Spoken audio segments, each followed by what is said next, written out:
오전 제 주요 질의에 대한 장관 후보자의 태도에 대해서 간략하게 신상 발언을 좀 하겠습니다. 네, 하시지요. 예. 예, 국회 인사청문회는 국회 임명 동의나 선출을 요하는 공직 후보자 또 대통령이 임명하는 국무위원들의 특정 공직에 대한 자질과 업무 적합성을 검증한 자리 아닙니까? 그래서 질의를 하고 답변을 하면서 의견을 청취하는 자리입니다. 오전 질의에 김영현 후보자가 본 의원의 질문에 대해서 허위 사실이다, 정치적 선동이다 답변하셨습니다. 그런데 제가 10가지를 지적을 했어요. 상습적인 공직자윤리법 위반, 이수 페타시스 대가성 취업, 부동산 거래 의혹, 자녀 유학 비용, 아들 취업, 17사단 시절의 현수막 개첩, 충암파에서 영연파로의 진화, 방첩사령관, 특전사령관, 수방사령관과 경호처장과의 만찬, 그리고 청와대 용산 이전 시 안보 위협 증대 10가지. 여기서 어느 것이 선동입니까? 제가 근거를 가지고 질문을 드렸습니다. 어느 것이 선동입니까? 한 서너 가지라도 한번 짚어보세요. 그래서 장관 후보자께서도 이 자리에 오시기까지 많은 준비를 했지만 의원들도 나름대로 많은 준비를 하고 상호 존중 기조 하에 비록 기에 거슬리실지라도 공직 후보자의 적합성에 대한 검증을 하는 겁니다. 그런 점을 유념해 주시기를 부탁드립니다. 네, 박선원 의원님 신상 발언해 주셨고요. 잠깐 제가 말씀을 드리면 저도 박선원 의원님께서 지적하신 부분에 일리가 있다고 생각을 해서 답변하실 때는 좀 사실과 다르다든지 은유적으로 표현을 해달라 이렇게 제가 요청을 드렸습니다. 후보자님께서도 사실하고 좀 틀리더라도 좀 사실이 틀린 부분은 이렇게 틀린 부분을 바로 잡아달라 이렇게 말씀해 주신다든지 또 의원님들께서는 야당 의원님들께서는 질의를 여당 의원님보다는 강하게 하십니다. 그리고 팩트가 조금 있든 없든 간에 어쨌든 또 여러 가지 측면에서 검증한다는 측면에서 세게 하시는 부분도 있으시기 때문에 후보자님께서 그런 부분들을 좀 고려하시고 또 정중하게 이렇게 대해 주시기를 부탁을 드립니다. 박선원 의원님 질의해 주시겠습니다. 위원장님, 네, 오전에 여당 의원들께서 국방장관과 방첩사령관 등이 같은 학교였던 적이 여러 번 있다고 하면서 전혀 문제가 아니다라고 하는데 후보자 계엄법 제2조에 따라 대통령에게 계엄 선포 건의할 수 있는 사람 바로 국방장관과 행정안전부 장관이죠. 예, 그렇습니다. 자, 이 PPT 화면 다시 보여주세요.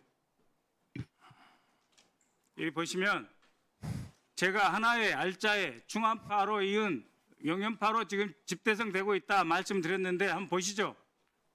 여인영, 박종선, 김중호 세 사람 충암고 한 사람 여기 빠졌는데 이진우 수도방위사령관, 김영현 후보자 구사단 재직 시 사단장 아들, 김승현 육사 38기, 김옥채 38기, 신만택 38기, 최병로 38기, 조성직 38기, 조창래 현 국방정책실장 같은 캠프 출신 이기식, 강구영, 신인호 몇 사람입니까 도대체? 이 외에도 많아요. 그래서 충암파가 영연파로 확대 집대성 되었다라고 하는 것인데 그것의 문제점은 바로 오전 김민석 의원이 지적했던 계엄과 연관이 있어서 강조해서 질문 드리는 겁니다. 다음 슬라이드. 자, 보십시오. 계엄 선포 시 지휘 체계입니다. 지금 아까 그 행정안전부 장관, 이상민 행정안전부 장관, 충암고 국방장관 되시면 충암고 계엄사령관 누가 될지 모르나 현재 여인영이 올라가면 충암고 합수본부장 37이 올라가면 충암고 그리고 지금 오늘 발표된 경호처장 유력지 되는 이충호 후보자의 후임 역시 충암고. 그래서 질문 드리는 거예요. 그 다음에 국방부 계엄 비상대책회의 구성 멤버 한번 보십시오. 다음 슬라이드요. 국방부 비상대책회의 참석자 기무사령관, 특전사령관, 수방사령관, 국방부 정책실장, 그리고 장관, 합참의장, 이 중에 합참의장이나 일부 사람 제외하고 최소한의 인원으로 편성하면 바로 중함파 중심으로 가는 겁니다. 이상민 장관 중함고죠. 윤석열 대통령 당연히 중함고이시고, 합동수사본부장을 맡을 방첩사령관 중함고, 경호처장 검토 중이라는 이충호 중함고, 다 중함고, 그리고 국방부 비상대책회의 핵심 구성원 그 세 사람, 기무사령관, 특전사령관, 수방사령관 8월 초에 처장께서 경호처 관저 만찬으로 부르셨죠. 그래서 제가 지적하는 거예요. 다음 질문 또 하겠습니다. 본 의원은 최상병 건 초기부터 매우 큰 의문이 있었습니다. 왜 이 사건이 이렇게 커져야 되느냐? 과연 이 일이 그렇게 커질 법한 일이었는가? 신원식 장관은 국회 본회의에 출석해가지고 대통령은 국군 통수권자로서 장관을 통해서 수사 지휘 등 통수권을 행사할 수 있고 박정훈은 항명죄다 그렇게 말씀하셨죠. 후보자께서 유사 사항이 벌어지면 장관으로서 어떻게 하실 겁니까? 법 질서 무시하고 갖다 주라는 서류 다시 회수오라고 지시하실 겁니까? 작년 7월 31일 이종석 국방장관은 02-800-7070 전화 받았어요. 그리고 최상병 사건 경찰 이첩 보류 지시하였습니다. 그런데 조태영 국정원장은, 슬라이드 부탁합니다. 조태영 국정원장은 지난 7월 29일 정보위에서 800-7070 전화 안 받았답니다. 왜 안 받았느냐? 7070 번호는 대통령 전화가 아니어서 받지 않았다. 그러면서 결국 제가 대답을 했습니다. 이렇게 실토를 했어요. 그러면 7070이 경호처장인 겁니까? 대통령 것이 아니면 누구 겁니까? 도대체 장관들에게 마구제비로 전화할 수 있는 분이 누구십니까? 경호처장입니까? 김건희 여사입니까? 답변 부탁드립니다.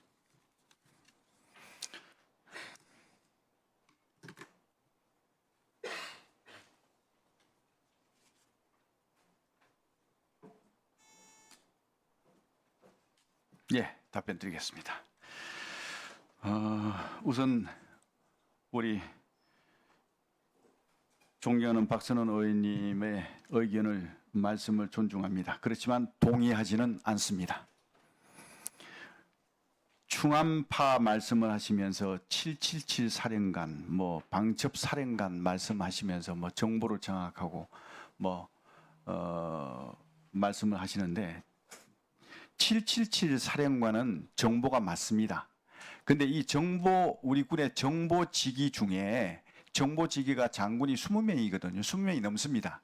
20명이 넘는 장군 직위 중에 777 사령관 1명이 딱 충암 출신입니다. 이걸 가지고 정보를 장악했다 이런 말씀하시는 것은 조금 과하신 것 같고요. 두 번째 이제 방첩사령관까지 하면 정보를 장악한 게 아니냐.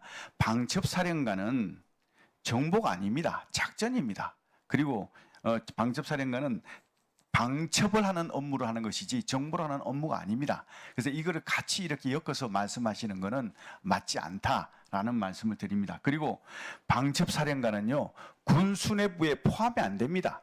군 수뇌부에는 사성장군 8명과 해병대 사령관에서 9명이 그 수뇌부에 구성이 됩니다. 이 수뇌부들이 모든 중요한 결정들을 군무회의를 통해서 다 합니다. 그런데 방첩사령관 1명을 가지고 자꾸 충암판이 하나에 하는 말씀은 너무 지나치시다. 저는 그렇게 생각을 합니다. 그 다음에 이제 전화번호 관련해서는 대통령이시냐 아니면 저냐 여사님이냐라는 말씀하시는데 이런 전화번호 자체가 제가 알지를 못한다고 말씀드릴 수밖에 없습니다. 왜? 대통령실 전화번호는 우리 대한민국뿐만 아니고 전 세계 모든 국가들이 다 보안으로 관리를 하고 비공개하고 있습니다. 왜냐? 이게 공개되면요, 도감청 위협이 바로 생깁니다. 도청 감청이 바로 전화번호 알면 바로 생기는 거예요. 그리고 스매싱을 비롯해가지고 사기 범죄에 이용될 수도 있고요. 또 테러에도 악용될 수가 있습니다. 이런 이유 때문에 이런 어떤 전화번호, 대통령실 전화번호는 전 모든 대부분의 국가들이 다 보안으로 관리하는 거거든요. 우리나라도 마찬가지입니다. 그래서 존경하는 우리 의원님께서도 국민의 한 분으로서 이런 국가 보안상에 대해서는 좀 이렇게 양해를 해 주시면 감사하겠다, 그런 말씀을 올립니다. 네.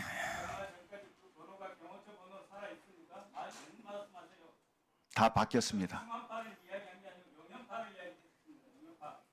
네. 정리해 주시지요. 네, 네. 자, 박선원 의원님, 예, 필요하시면 이따 조국 의원님 지금 막 바쁘신데 이렇게 또 참여하고 계신데 부승찬 의원님 하시고 준비하실 수 있도록 해드릴까요? 예, 부승찬 의원님 먼저 좀 하시고요. 의사진행 발언이신가요? 예, 예, 알겠습니다. 의사진행 발언 하시죠. 위원장님, 오전에 자료 요구를 했었는데요. 주식 거래 내역과 해외 자산 송금 내역 이거 요구했었는데 어떻게 됐는지. 네. 지금 제가 그 문제와 관련해서 의원님께서 요청하신 사항을 빨리 해가지고 보고를 드리고 늦더라도 되는 대로 바로 보고를 드리라고 했습니다. 그래서 아마 보고 지금 준비하고 있을 겁니다. 직접 보고 드리는 건 직접 보고 드리도록 하겠습니다. 그게 잠깐만요. 장관 후보자님, 그게 금방 뽑힐 수 있나요? 그래서 되는 대로 제가 보고를 좀 드리라고 하여튼 얘기했습니다. 빨리 예. 하실 수 있는 건 최대한 이렇게 입수를 좀 하셔서 부승찬 의원님한테 참고로 이렇게 제공해 주시기 바랍니다. 그렇게 하겠습니다. 부승찬 의원님 질의해 주시기 바랍니다. 예, 후보자님, 아무튼 계엄과 관련돼서요. 저도 뭐 얘기하긴 싫지만 그럼에도 불구하고 해야 되는 이유가 있는 거거든요. 저희는 이제 민주주의 국가고, 그리고 그동안 없었던 인사 시스템 같은 게 이루어진 거거든요. 우연이라고 보기에는 너무 좀 황당한 경우다. 그래서 2017년 계엄 문건과 인사 시스템적으로 너무 유사하게 가고 있다라는 입장이거든요. 뭐 말씀드리자면 뭐 합동수사단장부터 시작을 해서 계엄 건의를 할 수 있는 행안부 장관, 국방부 장관, 그 다음에 777 사령관 역시도 서울에 보시면 아시겠지만 도감청을 특수정보를 위주로 하고 하다 보니까 이게 지금은 북한과 관련된 특수정보를 취급하고 있지만 이게 국내적으로 돌아섰을 때는 이제 서울에 보면 영화에 나왔던 거와 같이 통신이 전부 이렇게 인터셉트 되는 그런 현상들도 일어나고요. 그 다음에 막강한 권력이라고 할 수 있는 방첩사령관이 합동수사단장이잖아요. 이런 인사가 그동안은 없었죠. 근데 이게 너무나 우연치고는 이전에 계엄 문건과 관련돼서 계엄 문건과 유사하게 인사 시스템이 일어나고 있다.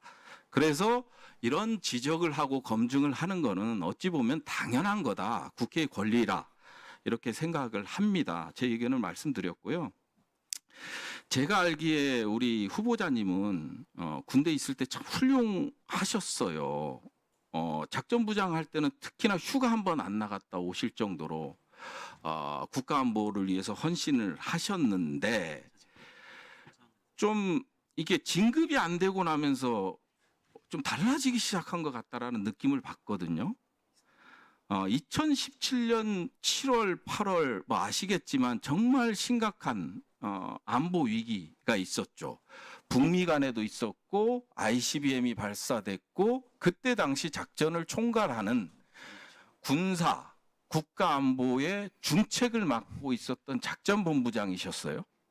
그리고 이제 서로 이제 뭐 불바다 얘기도 하고 타격 얘기도 하고 그 다음에 북한에서 이제 비상대기 조치도 이루어지고 아주 심각한 상황에 휴가를 나가요. 사성장군 발표되는 당일날부터 7일간, 일주일간 연가를 사용합니다. 작전부장할 때는 한 번도 없었던 일이거든요. 물론 열받고 안타까운 점도 있었겠지만 아니 요즘같이 이제 긴급한 시기에 중령, 대령, 장군 진급 못한다고 다 휴가를 나가버리면 그건 공직자의 자세라고 비난받을 만 하잖아요. 그죠? 그리고 대장 진급이 안 됐다고 이 한반도 안보, 국가안보를 총괄하는 작전본부장이 이렇게 엄중한 시기에 휴가를 나간다는 게 저는 그동안의 행위 그리고 장남께서 결혼하실 동안에도 안 나갔던 휴가를 그때 나갔던 거에 대해서는 좀 이해가 안 되는 부분이고요. 공직자 윤리만 하더라도 그래요. 법무법인 대륙아주에 근무하셨어요. 취업하셨고 그리고 1년 4개월간 미신고를 했어요. 취업 신고를 하지 않고 과태료 100만 원 부과된 거. 그리고 2021년 귀속 종합소득세 504만 원. 2023년 3월까지 체납하셨고요. 2022년도 기속 종합소득세 379만 원도 국방부 장관 후보자로 지명되고 다음 날 납부를 하셨어요. 19년도, 20년도에는 잘 내시다가 이런 체납을 한 거, 이런 것들이 실질적으로 봤을 때 장관으로서 적격하냐? 그러면 내가 진급 안 되면 다 휴가 나가고 과연 이게 국가를 생각하는 거고 안보를 생각하고 국가 이익을 생각하는 거냐? 이런 관점에서 보면 도덕적으로도 그렇고요. 책임성도 그렇고요. 이런 것들이 좀 결여돼 있다. 이런 말씀을 드리겠고요. 아까 오전에 질의 중에 안 보셨으니까 이런 얘기를 하셨어요. 제가 자료 요구를 얼마나 많이 했는데요. 하나도 안 줬어요. 이따 보충 질의 때 할 텐데 한 개의 자료도 안 주셨어요. 그래서 국회에서 청문회 자리에서 안 보셨으니까 이게 말이 됩니까?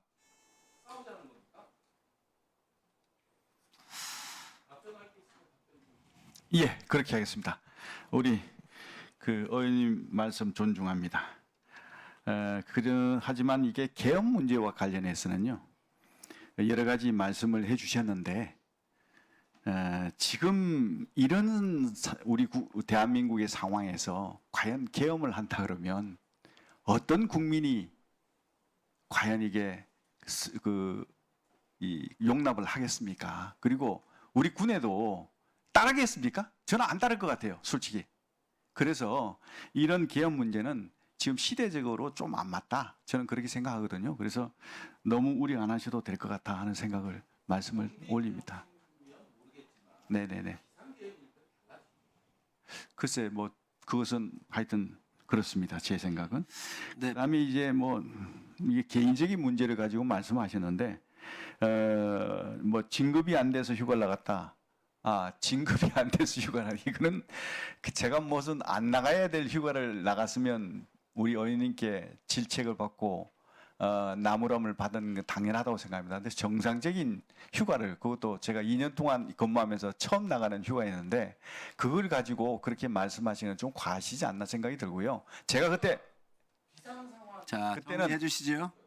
부의원님 이따가 제가 또 그때는요 질의를 드리겠습니다. 미사일 발사가 없었을 때입니다. 그래서 제가 휴가를 명령을 냈지만 의장께서 안 나가겠다는 거 밀어내서 출근시키지 못하게 해라, 작전본부장. 그렇게 해서 밀려서 나갔거든요. 그렇지만 제가 휴가 기간 중에 어디 안 가고 집에서 대기했습니다.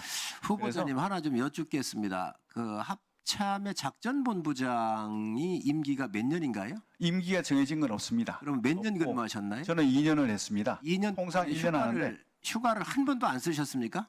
네, 그 뭐 여러 가지 엄중한 상황 고려해서 제가 못 쓰다가 마지막에 제가 한번 썼는데 그럼 거기에 대해서 그때는 이제 북한의 미사일 발사나 이런 것들이 없었기 때문에 그 사이 마지막에 쓰신 건가요? 그렇습니다. 네, 알겠습니다. 네. 그리고 이제 공직자 윤리와 관련해서 말씀하셨는데 대륙아주에 대한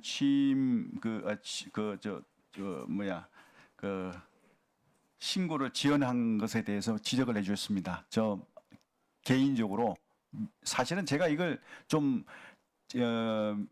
잘 살펴봐야 되는데 제대로 못한 저의 그 실책이 있었습니다. 거기에 대해서 송구스럽게 생각합니다. 저는 개인적으로 전역하면서 사실은 3년간으로 신고 기간으로 착각을 했습니다. 근데 이게 3년이 아니더라고요. 나중에 제가 이게 통지를 받고 야 3년 넘어서 했는데 왜 이게 나왔냐 이렇게 하다 보니까 착오가 생겨서 그런 문제가 생겼는데 어쨌든 간에 이건 제가 잘 살펴봐야 되는데 못한 것에 대해서 송구스럽게 생각합니다. 그다음 종합소득세 문제는요. 우리 뭐 의원님께서도 군생활 오래 하셔서 잘 아시지 않습니까? 종합소득세 군인들은 신경 안 씁니다. 왜? 근로소득세 내는 사람들은 종합소득세 자동적으로 이체되지 않습니까? 그러다 보니까 사실 종합소득세는 제가 무심했습니다. 무관심하다 보니까 그런 누가 있었는데 그것도 마찬가지 제 불찰이라고 생각합니다. 그 부분에 대해서도 송구스럽게 생각합니다.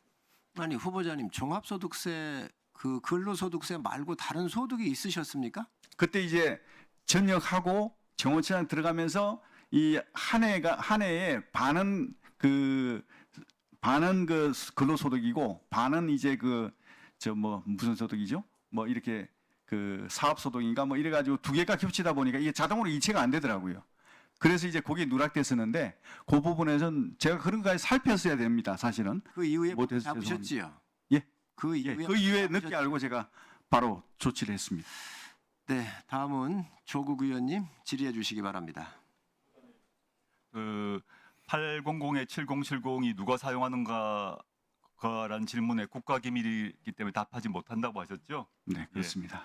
근데 올해 5월 28일에 JTBC에서 이종섭 장관이 8005에 7070 전화를 했다 이런 보도가 있고 난 다음 날, 즉 5월 29일 대통령 경호처는 800에 7070 번호를 해지하고 재개통합니다. 맞죠?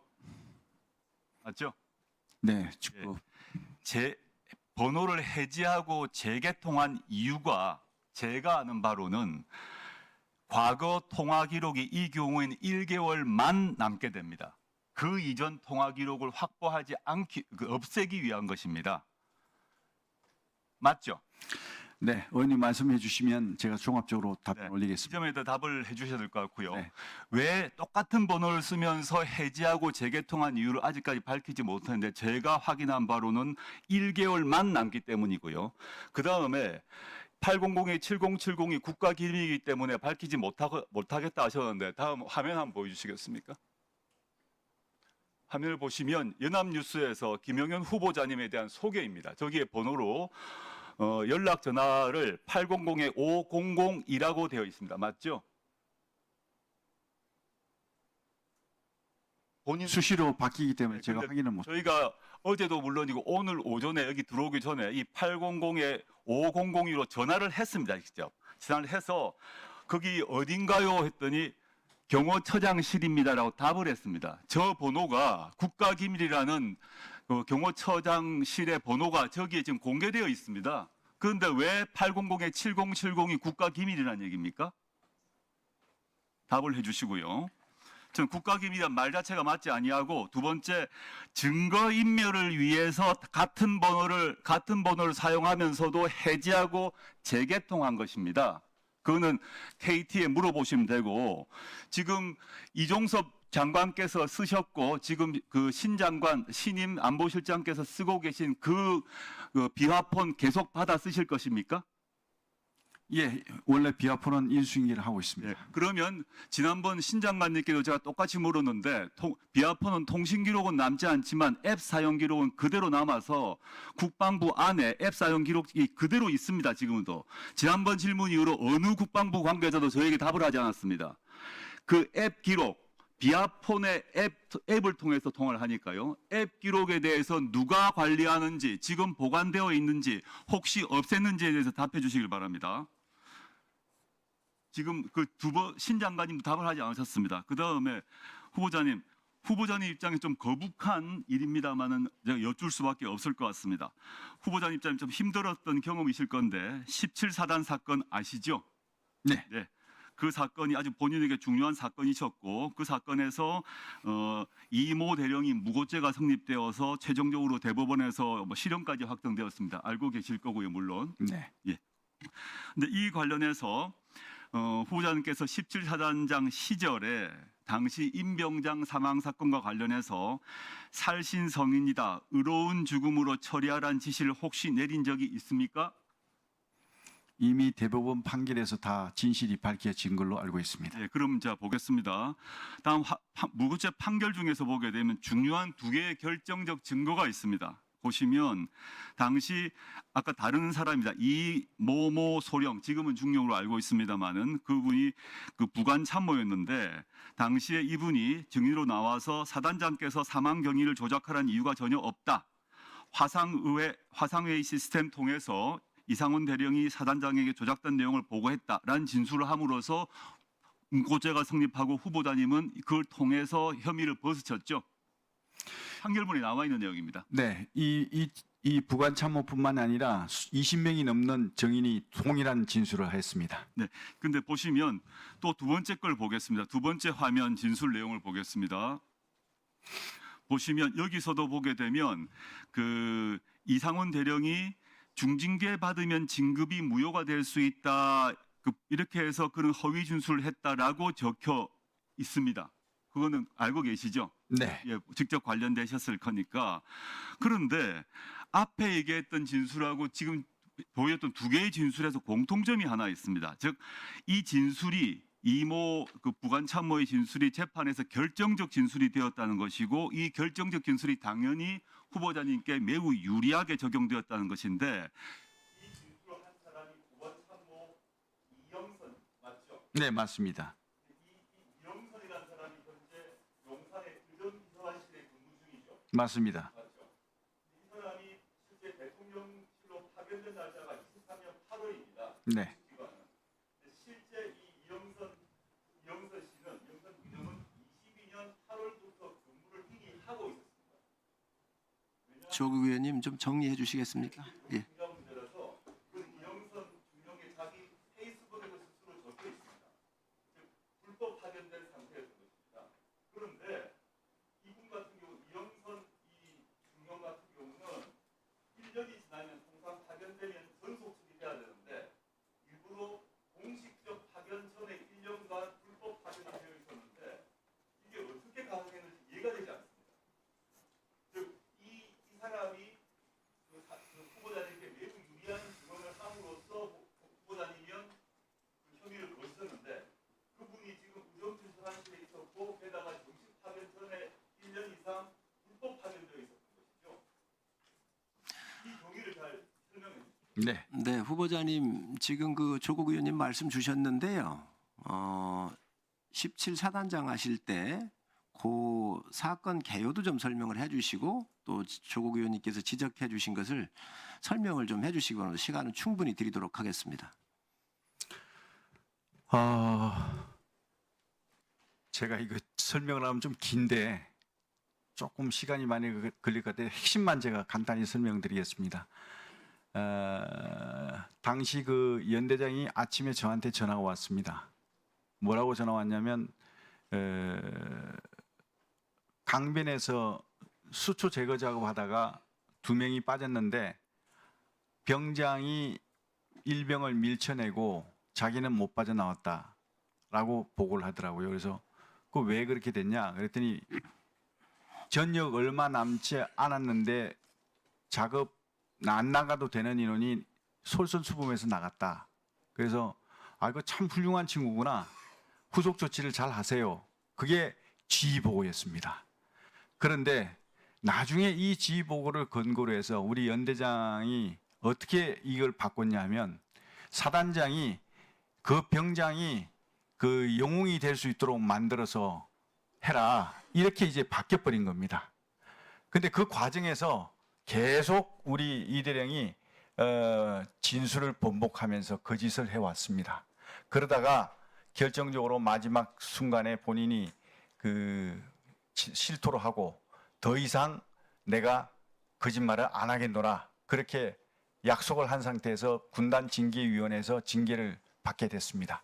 그런 어떤 상황에서 이제 그 징계위원회가 열렸고 그 징계위원회에서 징계가 돼가지고 중징계를 받게 되니까 그 중징계를 나오니까 이제 이 친구가 대령 진해자였습니다. 다시 말해서 중징계를 받게 되면 대령 진급이 안 되고 중령으로 끝나버립니다. 그러다 보니까 이제 이 친구가 저한테 찾아와가지고 무릎 꿇고 빌었습니다. 사단장님 한 번만 살려주십시오. 제가 대령만큼은 꼭 안 놓치고 있습니다. 제가 한 번만 이렇게 해주시면, 야, 근데 네가 자꾸 계속 거짓말하고 왔다 갔다 하니까 내가 못 믿겠다. 그러니까 지금 상황에 대해서 우리 위원장께서 그 말씀드리겠습니다. 그런 어떤 과정에서 아까 우리 우리 존경하는 조국 의원님께서 말씀하신 대로 거기서 이제 진술이 번복되면서 이 친구가 이제 마지막에 다 있는 자리에서 자기가 잘못한 걸 실토하고 심지어는 혈서까지 써가지고 다시는 내가 거짓말을 안 하겠노라고 약속을 한 상태에서 제가 군단장에게 건의를 드려가지고 경징계로 낮춰서 대령은 달게 된 겁니다. 그렇게 하다 보니까 이 친구가 본인이 이제 두 번 다시 이렇게 안 하겠다고 약속까지 다 해놓고 자기가 그 뭐 여기에 대해서 다 승복한다. 그래놓고 6년이 지난 시점에 다시 이걸 이제 끄집어내서 인권위에다 하면서 이제 다시 이제 사건이 불거진 거거든요.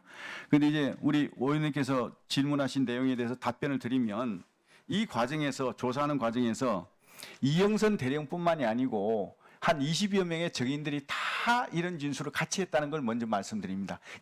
이영선 대령만 이 진술을 한 게 아니고요. 그리고 이 진술을 하면서 이영선 대령이 왜 이 사건에 대해서 잘 아느냐? 그 당시에 당직 사령이었습니다. 그래서 처음부터 끝까지 다 잘 알고 있는 겁니다. 모든 사건을 꿰뚫고 있는 친구가 이 친구입니다. 그러다 보니까 이 친구가 아무래도 이 진술하는 것이 신뢰성이 높았고요. 그리고 또 이 친구가 그 조사 과정에서 압수수색도 받고 또 수면 조사도 받고 굉장히 어려움을 많이 겪었습니다. 그러면서 수사를 계속 이렇게 하면서 어려운 가운데 본인이 끝까지 정의롭게 이렇게 참 진실을 얘기하고 이랬던 친구입니다. 그런 어떤 상황에서 이해를 해주시면 좋을 것 같습니다. 네. 네.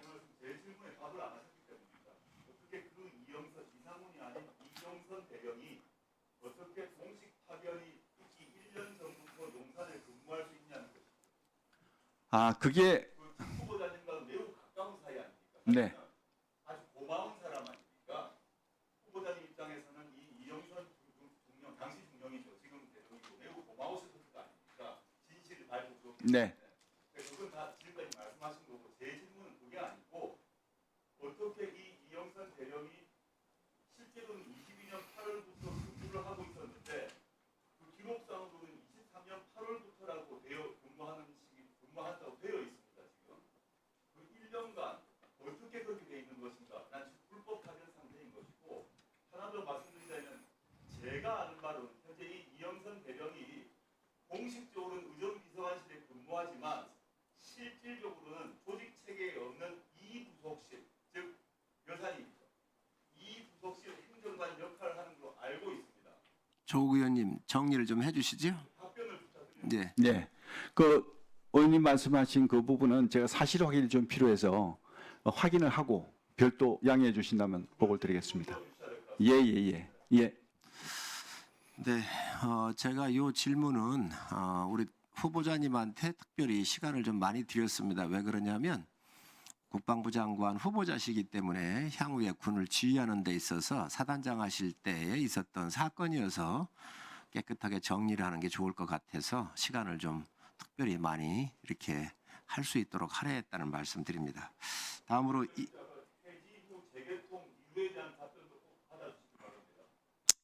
그거는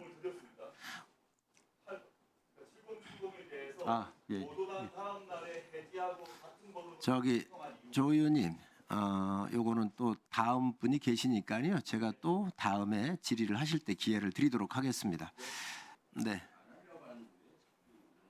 네, 김병주 의원님 신상 발언해 주시기 바랍니다. 아주 제가 가급적인 신상 발언을 안 하려고 하는데 물론 이름을 거명을 안 해서 그렇지만은 누구나 들으면은 그 지칭이 누군지 알게 지금 발언하고 있잖아요.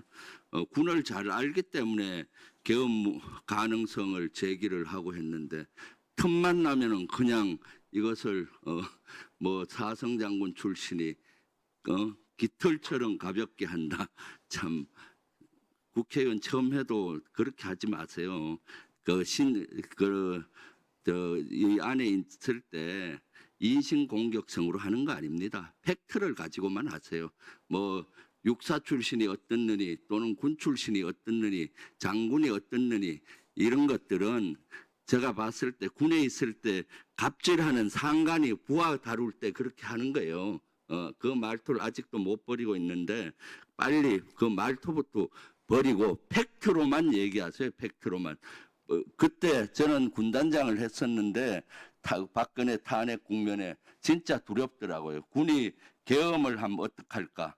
역사의 수레바퀴를 뒤로 하는데 그런데 그때 저는 믿었던 거는 한민구 장관님은 대단히 장관이 합리적이신 분이셨어요. 그래서 우려하던 것이 안 일어나서 천만다행이라 생각했었는데 나중에 보니까 기무사에서 계엄 문건이 나오고 이것은 물론 대법원의 법원에서는 훈련용으로 인정을 받아 그렇지 문건을 만든 건 사실이에요. 그리고 또 지금 여당에서 뭐 가반 이상이면은 이것이 해제 가능하다. 그때 이미 여소야대 국면에서 국회의원들을 어떻게 억류시킬까 안까지 나와 있어요. 이것이 그냥 훈련용으로 인정을 받아 그런 것이지 실제 만든 건 사실인 거거든요. 이런 것들이 국민들이 두려워하고 의혹을 제기하는 분야예요. 그런 거 100% 얘기하시면 되는 거예요. 다른 얘기하실 필요 없어요. 신상에 대한 일체 얘기를 하지 말고 팩트가 자신이 없으니까 맨날 팩트 자신 없으면 그 사람 나이가 뭔지 과거를 뭘 했는지를 따지는데 제발 국회의원 밖에 언어 습관을 가졌으면 좋겠네요. 네, 한기호 의원님 말씀하시기 전에 제가 잠깐만 말씀을 드리겠습니다. 신상 발언에 또 이게 계속해서 하다가 보면 의원님들 감정이 신상 문제는 또 충돌할 수 있습니다. 그래서 여당 의원님이든 야당 의원님이든 원만한 회의를 위해서 가능하면 좀 자제를 해주셨으면 좋겠고요. 또 이 신상 발언이 너무 또 이렇게 잦다가 보면 회의에 또 지장을 주고 우리 후보자에 대한 능력 검증이나 또 군을 통과를 하는데 그런 자질에 대한 검증이 소홀해질 수가 있습니다. 그래서 위원장으로서 가능하면 제가 기회를 드리지만 앞으로 좀 이렇게 좀 사귀시고 또 때로는 뭐 어려움이 있더라도 좀 관용으로서 이렇게 받아주십사는 말씀드립니다. 한기호 의원님 의사진행 발언해 주시기 바랍니다. 육군사관학교를 저는 나왔습니다. 육군사관학교 사관생도 신조. 하나, 우리는 국가와 민족을 위해 생명을 바친다. 하나, 우리는 언제나 명예와 신의 속에 산다. 하나, 우리는 안일한 불의의 길보다 험난한 정의의 길을 간다. 사관생도 도덕률 5가지입니다. 사관생도는 진실만을 말한다. 사관생도의 언행은 언제나 공명정대하다. 사관생도의 언행은 언제나 일치한다. 사관생도는 부당한 이득을 취하지 않는다. 5번째, 사관생도는 자신의 언행에 대하여 책임을 진다. 제가 이걸 제 수첩에다 적어 갖고 다닙니다. 왜 적어 가지고 다니겠습니다? 이 방에 지금 마이크를 가지고 있는 사람 중에 장관 후보자 부승찬 의원님, 그리고 김병주 의원님, 한기호 의원, 임종득 의원, 물론 우리 강선영 의원님은 사관학교 나오시지 않았습니다만 군인이 되기 위해서 이걸 매일 아침 점호할 때마다 외웁니다. 지금 여기 계신 분들은 각자 자기 가슴에 손을 얹고 내가 하는 말이 진짜 이 양심에 꺼리끼지 않는지 이 순간을 모면하기 위해서 하는 건지 각성해야 됩니다. 그리고 많은 선후배가 보고 있습니다. 아까도 계엄에 대한 얘기하실 때 한민구 장관 저하고 동기생이고 아주 친한 동기생입니다. 계엄과 관련해서 수없이 얘기 많이 해봤죠. 뭐 한민구 장관이라서 그렇다고? 그렇지 않습니다. 군에서 계엄에 대해서 하도 시국이 시끄러우니까 검토한 것이지 그게 무슨 훈련도 아닙니다. 장관님, 제가 아닙니다. 한기호 의원님 지금 질의 순서가 아니기 때문에 그렇습니다. 네. 뭐가 문제가 된다는 겁니까 그게? 이런 시기에 지금 검토라는 게 말이 돼요 지금? 뭐가 문제예요? 아니 안규백 의원님 군의 실상을 잘 알고 계시고 또 우리 위원회 중에선 5선 하시는 동안에 한 번도 안 바꾸고 계신 상임위를 안 바꾸셨습니다. 그렇기 때문에 우리 의원님들 사이에서도 참 존경받고 그러시는데 안 의원님 개인적으로 제가 한번 여쭤보겠습니다만은 후보자님 네. 한민구 장관 시절에 시기에 그 계엄에 관련된 검토 문건이 있었잖아요. 그건 네. 사실이지 않습니까? 네. 물론 당시에 후보자님은 합참에 계셨기 때문에 이거하고는 전혀 모르는 일이셨고요.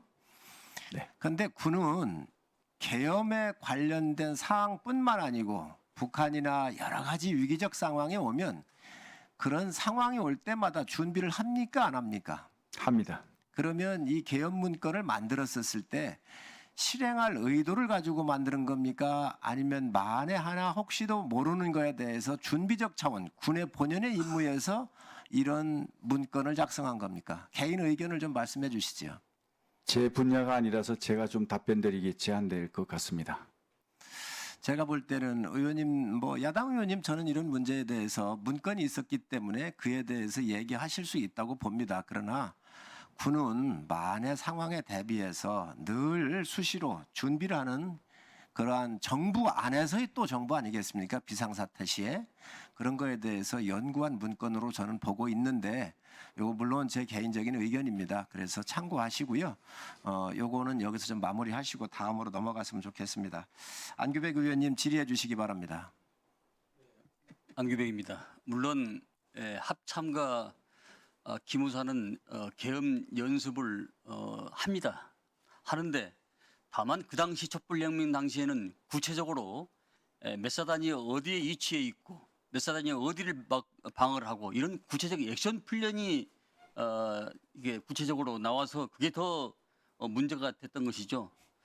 자, 후보자님, 자 회의를 하고요. 지금 오늘 여야를 불문하고 계엄 얘기가 계속 지금 나오고 있습니다. 그냥 흘러나온 얘기가 저는 아니라고 봅니다. 왜냐? 야당뿐만 아니라 여당에서도 의원님께서도 이렇게 말씀을 하고 계시고 이런 상황입니다. 근데 후보자께서 조금 전에 현재 대한민국 민주주의 수준과 여러 가지 경제적 수준을 봤을 때 세계적 위치를 봤을 때 이 계엄 문제는 시대에 맞지 않다라고 지금 조금 전에 말씀을 하셨어요. 근데 왜 그럼에도 이 엄중한 계엄 문제 계엄 얘기가 계속 이렇게 흘러나온다고 생각하십니까? 존경하는 안규백 의원님, 솔직하게 말씀드리면 저도 그게 이해가 안 갑니다. 저는 말이죠.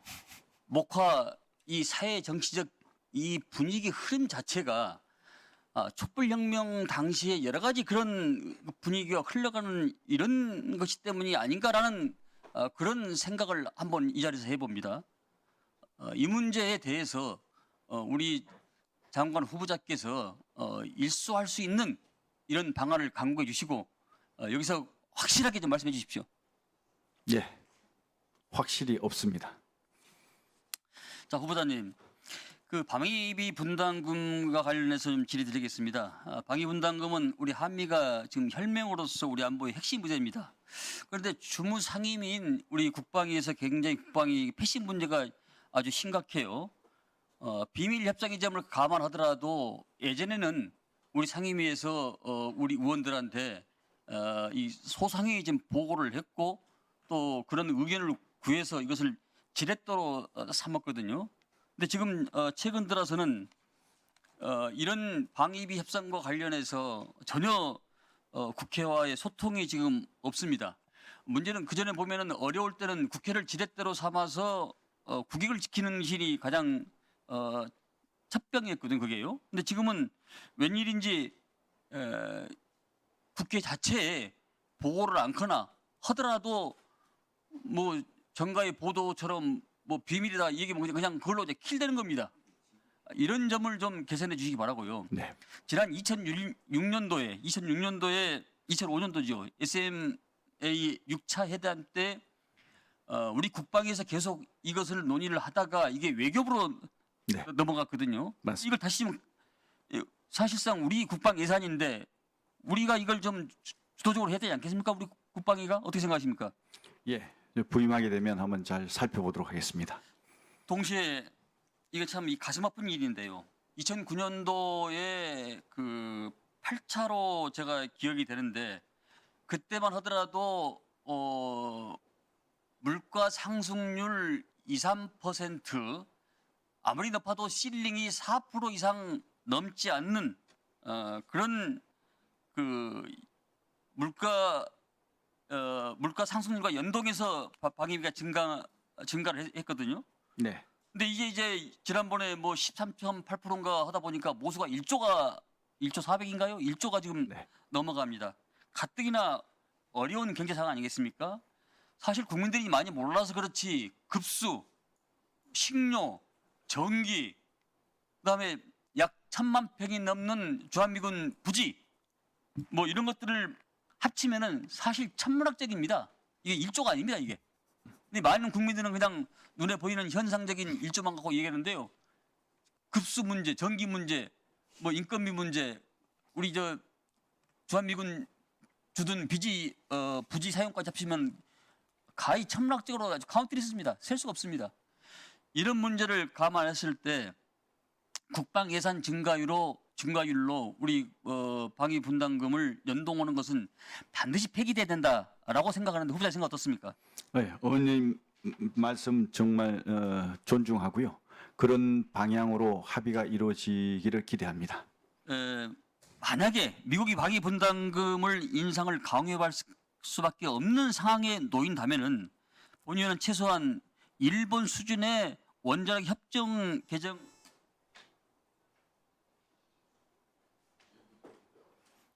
예, 1분 더 드리십시오.